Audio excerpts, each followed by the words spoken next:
అందరికీ హాయ్. ఈ వీడియోలోకి వెళ్ళే ముందు మీ అందరికీ ఒక చిన్న స్మాల్ రిక్వెస్ట్.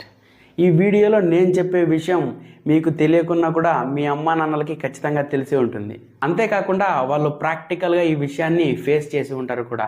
సో ఈ వీడియో చూశాక ఈ వీడియోలో ఉన్న విషయం కరెక్టేనా అని మీ అమ్మా నాన్నలను అడగండి. అడిగాక వాళ్ళు ఏం చెప్తారో నాకు కామెంట్ బాక్స్లో కామెంట్ చేయండి.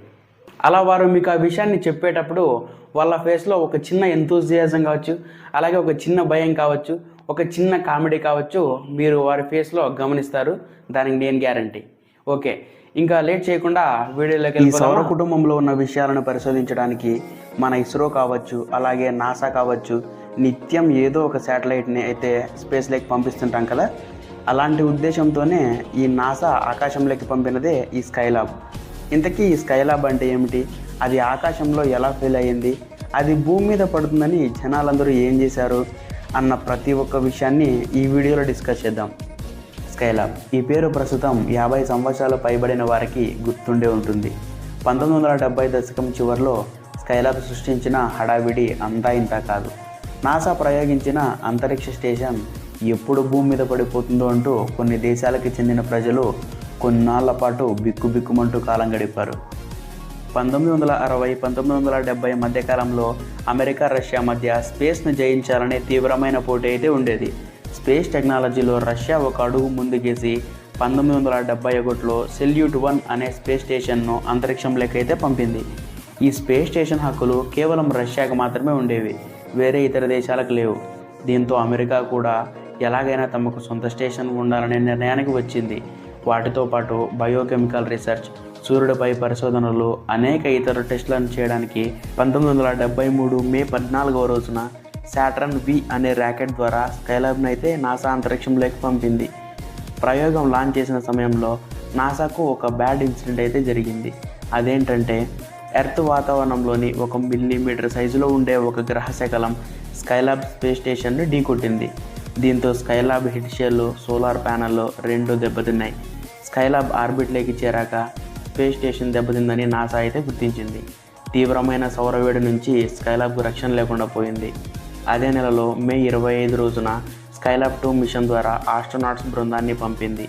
స్పేస్ స్టేషన్కు వెళ్ళిన మొదటి సిబ్బంది ప్రత్యామ్నాయ షెడ్ని ఏర్పాటు చేసి సోలార్ ప్యానెల్ కూడా సరి చేశారు.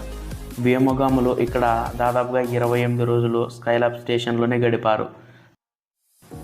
ఇంతకీ ఈ నాసా స్కైలాబ్ యొక్క లక్ష్యం ఏంటంటే భూమి యొక్క ఉపరితలం, వాతావరణం, సూర్యుడు మరియు నక్షత్రాల గురించి అధ్యయనం చేయడం అండ్ మానవులు అంతరిక్షంలో జీవించగలరని, అంతేకాకుండా అక్కడ పని కూడా చేయగలరని నిరూపించడం కోసం ఈ స్కైలాబ్ అనేవి పంపించారు.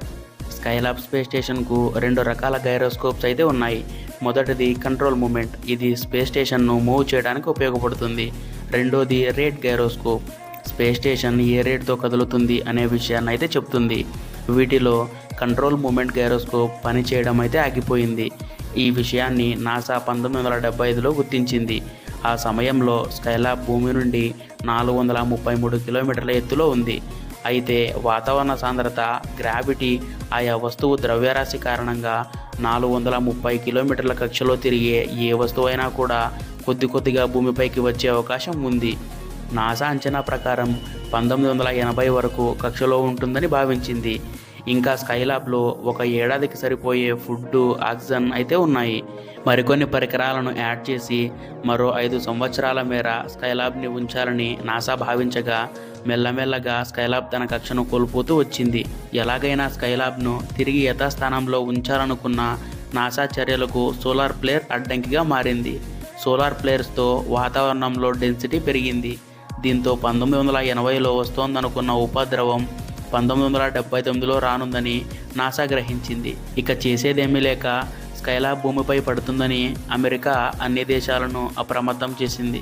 అది ఎక్కడ పడుతుందో ఖచ్చితంగా చెప్పలేదు, కానీ ఎక్కువ శాతం 1979లో జూలై 10 నుంచి జూలై 14 లోపు సౌత్ ఆఫ్రికాకు 1000 కిలోమీటర్ల సమీపంలో సముద్రంలో పడుతుందని నాసా అంచనా వేసింది. భారత కాలమాన ప్రకారం 1979 జూలై 11న రాత్రి భూమి వైపుగా రావడం మొదలుపెట్టింది. స్కైలాబ్ భూ వాతావరణంలోకి రాగానే 1000 కిలోమీటర్ల విస్తీర్ణంలో పడే అవకాశం ఉందని నాసా తెలిపింది. సుమారుగా 2000 ముక్కలుగా స్కైలాబ్ భాగాలు విడిపోతాయని చెప్పింది. స్కైలాబ్ ఒకవేళ జనాల మీద పడితే 1,00,000కు పైగా మరణాలు సంభవించే అవకాశం ఉందని నాసా హెచ్చరించింది. ముందు స్కైలాబ్ సముద్రంలో కూలిపోతుందని భావించారు. కానీ ఆ తర్వాత అది భూమి వైపుకు దూసుకొస్తుందని, అది పడిన చోట భారీ విధ్వంసం తప్పదనే ప్రచారం జరిగింది. రేడియోల్లో ఎప్పుడు చూసినా ఇవే వార్తలు. కొందరు తమకు తెలిసిన సమాచారానికి తెలియని అంచనాలు, భయాన్ని జోడించి ప్రచారం చేస్తూ ఆందోళన రెట్టింపు చేశారు. దీంతో ప్రపంచంలో చాలామంది అవే తమ ఆఖరి క్షణాలని భయపడ్డారు. తెలంగాణలో నిజామాబాద్ నుంచి ఏపీలో తీర ప్రాంతాల్లో ఎక్కడైనా సరే ఈ స్కైలాబ్ కూలే ప్రమాదం ఉందంటూ ఓ పత్రికలో వచ్చిన కథనం ప్రజలను మరింత భయపెట్టింది. కరీంనగర్ జిల్లా ప్రజలను స్కైలాబ్ మరింత భయపెట్టింది. ఎందుకంటే స్కైలాబ్ ఖచ్చితంగా అక్కడే పడనుందని, జనాలంతా చనిపోతారనే ప్రచారం జరిగింది. ఇక అంతే, ప్రజల్లో భయం మరింత రెట్టింపైంది. డబ్బులు బాగా ఉన్న వాళ్ళు ఇక అవే తమ ఆఖరి క్షణాలంటూ జల్సాగా గడిపేశారు. మందుబాబులైతే పీకల దాకా తాగేసి హ్యాపీగా గడిపేశారు. కొందరైతే ఊర్లో ఒకే చోటే కూర్చొని ఒకరినొకరు పట్టుకొని ఏడ్చేవారు. పేదలు మాత్రం కట్టుబట్టలతో కరీంనగర్ వదిలి సురక్షిత ప్రాంతానికి వెళ్ళిపోయారు. తాము బతకపోయినా పిల్లలైనా బతకాలంటూ ఇతర ప్రాంతాలకు వెళ్ళిపోతున్న వారికి అప్పగించారు. పని పాట ఆపేసి బంధువులను చివరి మాటలు చెప్పుకోవడానికి పిలుచుకున్నారు. శాకాహారులైతే వీలైనన్ని పిండి వంటలు చేసుకొని తిన్నారు. ఆడబిడ్డలను ఇళ్లకు పిలిపించుకున్నారు. ఉన్న డబ్బులన్నీ ఖర్చు చేసి పండుగ చేసుకున్నారు. ఇక మాంసాహారులైతే ఇంట్లో ఉన్న మేకలు, కోళ్ళు, గొర్రెలు మొత్తం వండుకొని తినేశారు. చదువుకున్న వారు, చదువులేని వారు అన్న తేడా లేకుండా అందరూ ఆందోళనకు గురయ్యారు. పోతులూరి వీరబ్రహ్మేంద్ర స్వామి గారు కాలజ్ఞానంలో చెప్పారని స్కైలాబ్ పడ్డప్పుడు 1,000,000 మంది చేస్తారంటూ ప్రచారం జరిగింది. కలియుగాంతం దగ్గర పడిందని, ఆ విషయం ప్రతిదీ తాళపత్రాల గ్రంథాలపై రాయబడిందని, ఆ ప్రళయం స్కైలాబ్ రూపంలో వచ్చిందంటూ ఊరూరా ప్రచారం జరిగింది. పల్లెల్లో రాత్రివేళ బ్రహ్మంగారి మాటగా ఆటపాటలతో ప్రచారం చేసిన వారు కూడా ఉన్నారు.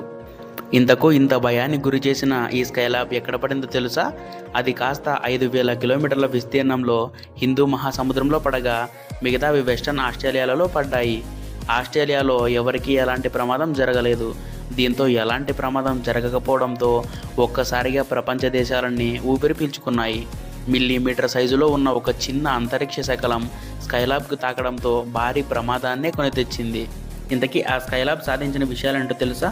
ఆ సమయంలో అంత ఎత్తున వ్యోమగాముల మరమ్మతులు చేయడం అదే తొలిసారి.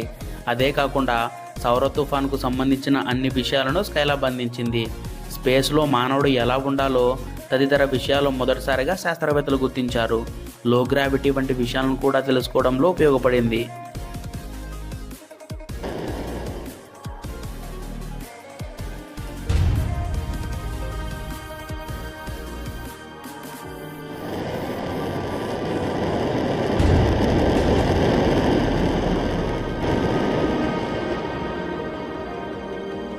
సో ఫ్రెండ్స్, ఇంతటితో మన వీడియో అయితే ముగుస్తుంది.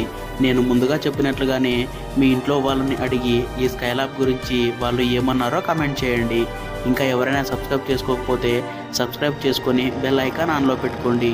అప్పుడే నేను చేసే వీడియోలు మీకు నోటిఫికేషన్లో వస్తాయి. Love you all.